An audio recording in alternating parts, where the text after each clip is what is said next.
దిలీప్ కుమార్ గారు, మీరు quick reaction, మీ first reaction ఏంటి? మీరు కూడా కేసీఆర్తో చాలా అత్యంత సన్నిహితంగా మిగిలిన వ్యక్తి. ఇప్పుడు కేసీఆర్ టార్గెట్గా కవిత, అది కూడా టీఆర్ఎస్ పేరుతోనే పార్టీ ఆవిర్భావం జరిగింది. నిజంగా ఇది బీఆర్ఎస్ పార్టీకి థ్రెట్గా మారే అవకాశం కనిపిస్తుందా మీకు ఏమైనా? నమస్తే, మీకు డిబేట్లో ఉన్న పెద్దలందరికీ నమస్కారం. ఇది ఆల్మోస్ట్ కోదండరామ్ గారు అన్నట్టుగా ఒక 10 years వాళ్ళతో పాటు సేల్ అయిన తర్వాత బయటకు వచ్చి పాటలు మాడతా అంటే మనం ఎట్లా యాక్సెప్ట్ చేయాలి? ఇవన్నీ కూడా కోదండరామ్ కానీ మేము కానీ సుదీర్ఘకాలంగా టీఆర్ఎస్ మొదటి టర్మ్ కాసు అని సరే కానీ మొదటిసారి ఇప్పుడే వచ్చారని వదిలిపెట్టా. ఆ తర్వాత ఎన్నో సందర్భాల్లో అక్కడ జరుగుతున్న అవినీతిని కానీ కుటుంబ పరిపాలన కానీ మేమందరం కూడా చాలా తీవ్రంగా అంటే పబ్లిక్ లోకి ఎక్స్పోజ్ చేసే ప్రయత్నం చేసాం. ఎన్నో సందర్భాలు అప్పుడు మాట్లాడలే. మరి ఆమె అందులో ఉంది, అప్పుడు అందులో ఉందని లేరు నన్ను పక్కకు పెట్టారు, నన్ను దూరం పెట్టారు అని ఈ రోజు అంటుంది. కానీ మనందరం అనుకున్నాం. అందుకే ఇంతకుముందు రవీంద్రరావు గారు ఎమ్మెల్సీ గారు మాట్లాడారు ఆ నల్లధనం అంతా బయటకు వస్తుంది. నల్లధనం ఈ రోజు ఈమె గురించి మాట్లాడితే వీళ్ళ కుటుంబ సభ్యులందరి దగ్గర ఉందని అంటున్నాం కదా. ఆ సర్టిఫికేట్ ఇచ్చేది కదా ఐఎస్ఐ ముద్రలాగా. వీళ్ళందరూ కూడా అవినీతి పనులు, మా నాన్న మాత్రం శుద్ధపూస వెన్నపూస అని మాడితే అది కరెక్ట్ కాదు కదా. ఇంతకుముందు కోదండరామ్ గారు అన్నట్టు నేను కూడా ఒక బుక్కే రాసి అపరిచితులు దాని మీద క్లారిటీ వాళ్ళ మీరు ఈ అంశాలు దిలీప్ కుమార్ మెన్షన్ చేసిన కరెక్టా కాదంటే పబ్లిక్ లో సుదీర్ఘకాలంగా ఇవన్నీ రకరకాల అపవాదులు కానీ అవినీతి ఆరోపణలు కానీ ఆ పార్టీ మీద చర్చలు ఉన్నాయి. ఈ రోజు ఈమె డెఫినెట్లీ వెల్కమ్ చేస్తే ఒక మహిళ ధైర్యంగా ముందుకు వచ్చింది.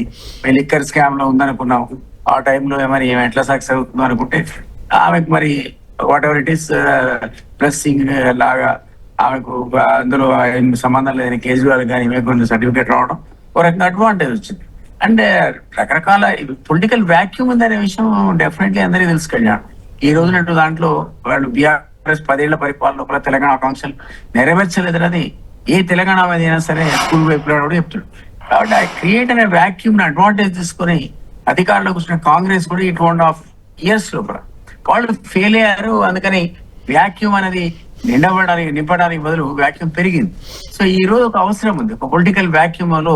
ఆ వ్యాక్యూమ్ కవితతో ఫిల్ అవుతుందా, కవిత పార్టీతో ఫిల్ అవుతుందా? అదే నేను అనేది ఆ పొలిటికల్ వ్యాక్యూమ్ నుంచి ఎవరో ఒకళ్ళు వస్తారనేటువంటి ఒక ఆలోచన అందరికి ఉన్నప్పుడు రావాలని కూడా మనం కోరుకున్న సందర్భంలో కవిత ఆ వ్యాక్యూమ్ ఫిల్ చేస్తుందా అన్నది. ఎందుకంటే అనుకున్నటువంటి నెగటివ్ అంశాన్ని ప్రస్తావించారు. 10 ఏళ్ళు అదే పార్టీతో ఉండి అప్పుడేం మాట్లాడకపోవడం. అండ్ అన్ఫార్చునేట్లీ ఇప్పుడు కొత్తగా బీసీ కాన్సెప్ట్ ఎమర్జ్ అయింది విపరీతంగా. ఎంత బాగా వచ్చిందంటే బీసీలు వేరే నాయకత్వానికి ఉండాలి అనేటువంటి సందర్భం లోపల వాళ్ళ ఈమె అన్ఫార్చునేట్ గా తను మహిళ అయినటువంటి మన అందరం వెల్కమ్ చేసిన పార్టీ పెట్టుకునే తప్పులేదన్నా కూడా ఆమె అగ్రవర్ణాలకు చెందినటువంటి వ్యక్తి అయిపోయింది. అదే సామాజిక వర్గానికి 10 ఏళ్ళు మనం పరిపాలించిన సామాజిక వర్గానికి చెందినటువంటి వ్యక్తి అయిపోయింది.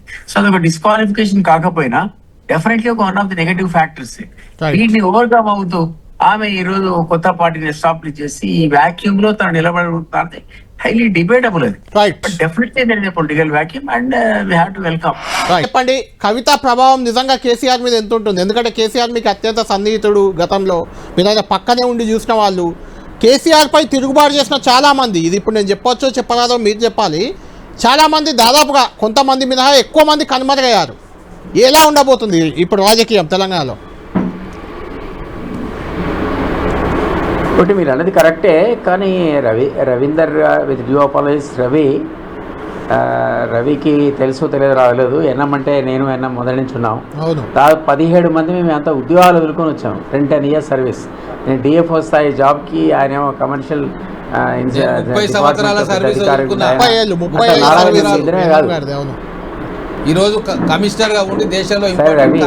ఏదైనా మాకంటే జూనియరే కదా.